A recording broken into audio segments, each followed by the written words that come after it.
پنجاب کی وفاق کو بلدیاتی حکومتوں کو بااختیار بنانے کے لیے 27ویں ترمیم کی تجویز۔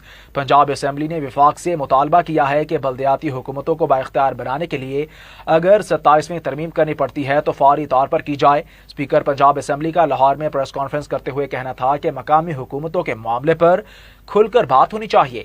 ہم نے پنجاب اسمبلی میں ایک قرارداد متفقہ طور پر منظور کی جس کے مطابق ایسی آئینی ترمیم کی جائے جس میں ایک نیا باب ڈالا جائے۔ لازمی قرار دیا جائے کہ مقررہ مدت میں انتخابات ہوں، کوئی سیاسی جماعت ایسا نہ کر سکے کہ مقامی حکومت کی مدت کم کر دی جائے۔ ان کا کہنا تھا کہ کاکس پنجاب اسمبلی میں اپنا بھرپور کردار ادا کر رہی ہے۔ کاکس لوکل حکومت میں 80 ارکان شامل ہیں، اپوزیشن کے 35 اراکین تھے۔